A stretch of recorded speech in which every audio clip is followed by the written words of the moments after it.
Hello, good morning, नमस्कार। स्वागत है आपका आपके पसंदीदा चैनल अमेजिंग बायो फंडा में। अमेजिंग बायो फंडा में आज हम चर्चा करेंगे बीज अंकुरण विषय पर।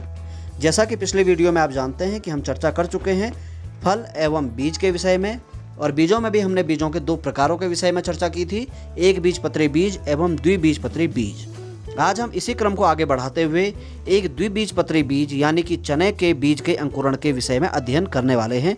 तो आइए शुरू करते हैं।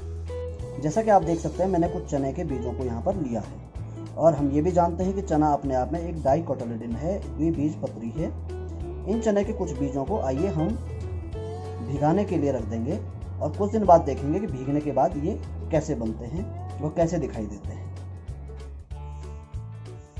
जैसा कि हमने चने के बीजों को कुछ दिन पहले भिगाया था, अब हम देख सकते हैं कि हमारे जो चने के बीज हैं वो गीले हैं, और उनमें से कुछ में अंकुर भी निकल रहे हैं, यानी कि वो जर्मिनेशन की प्रोसेस को शुरू कर चुके हैं।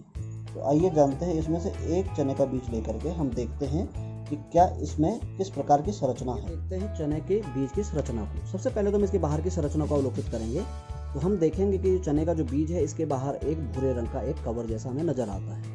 ये बाहर का जो कवर है, इसे हम बीजावरण या टेस्टा कहते हैं।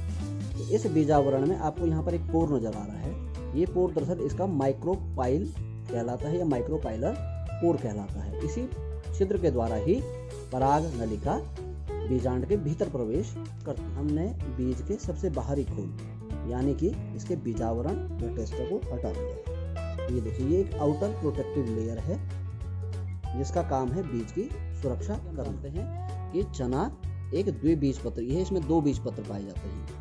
इन दो बीजपत्रों के बीच में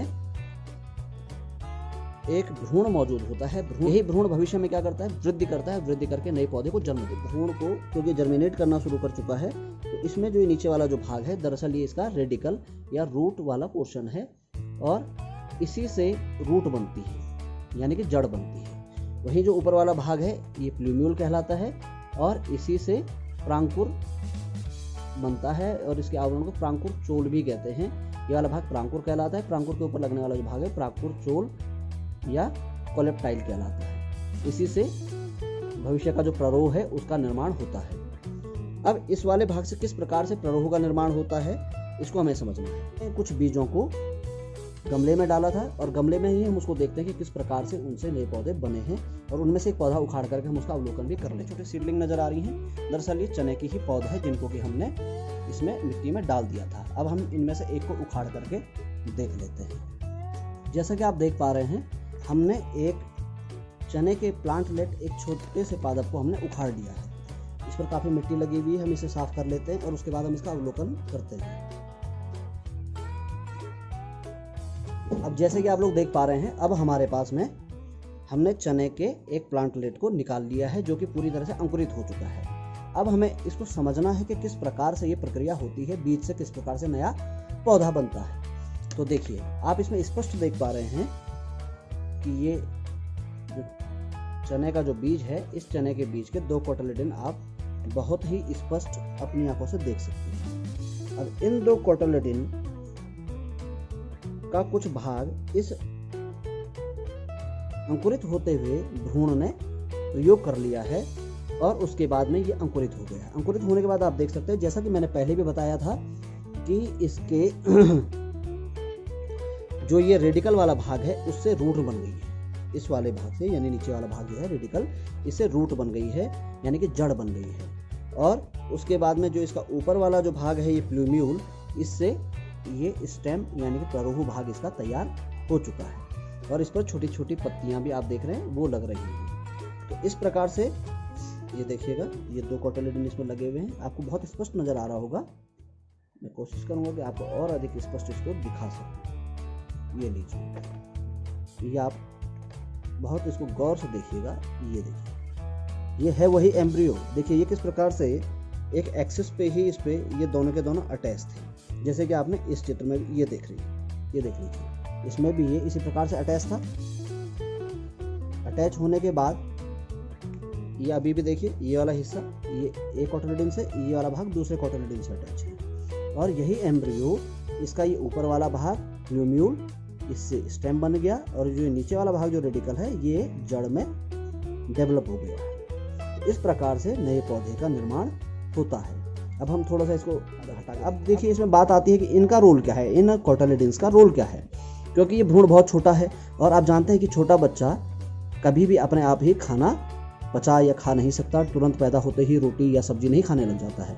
तो उसे शुरुआत में कुछ रेडीमेड फूड देना होता है। जैसे मनुष्य में माँ उसको दूध पिलाती है, तो दूध अपने आप में एक पूर्ण पोषक है जो कि बच्चे को पोषण देता है और उसे पचाने में बच्चे को ज़्यादा मेहनत नहीं करनी पड़ती। ठीक उसी प्रकार से पौधों में भ्रूण भी एक शिशु है, एक छोटा सा बच्चे के समान आप उसको मानिए। तो वो भी तुरंत से ही पहले ही दिन से, जब आप उसको मिट्टी में, जब इस बीज को हमने डाला होगा तो पहले ही दिन से इसने खाना अपना लेना शुरू नहीं कर दिया मिट्टी से। तो इसको खाने की ज़रूरत पड़ी, तो इसके लिए खाने की ज़रूरत पड़ी, तो उसके लिए कोई रेडीमेड फूड देना पड़ा। तो जो रेडीमेड फूड देना पड़ा, तो वो रेडीमेड फूड किसने दिया? वो इन्हीं कोटालिडन्स ने दिया। तो धीरे धीरे जो आप देखेंगे जब ये पौधा और बड़ा हो जाएगा तो ये कोटालिडन बिल्कुल पूरी तरह से लुप्त हो जाएंगे और ये केवल पतले से खोल के रूप में, कवच के रूप में रह जाएंगे, क्योंकि इनका जो भोजन है वो पूरा का पूरा ये भ्रूण ले चुका होगा। तो इनसे स्टोर्ड, जो इसमें जमा जो भोजन है उसको ये भ्रूण लेता है और उसके बाद में उसी से जड़ और तना बनाता है। और कुछ समय बाद जब ये इतना अधिक विकसित हो जाता है कि इसकी जो जड़ है देखिए विकसित हो रही है, तो जड़ जब और ज़्यादा विकसित होती है तो ये क्या कर लेती है, रूट हेयर्स के थ्रू मिट्टी को अच्छे से पकड़ लेती है और अपना खाना लेना शुरू कर देती है।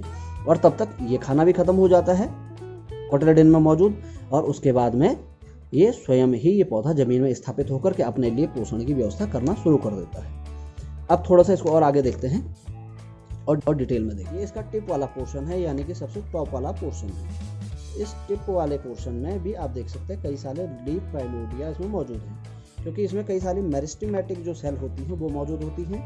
मेरिस्टेमेटिक जो टिश्यूज़ होते हैं वो मौजूद होते हैं, और इन्हीं मेरिस्टेमेटिक टिश्यूज़ के कारण यहाँ पर जो विभाजन है, नई नई कोशिकाओं का विभाजन होना जारी रहता है, और उन्हीं विभाजनों के कारण ही यहाँ पर नई नई पत्तियाँ बनती चली जाती हैं। तो थोड़ा सा और डिटेल में देखिए।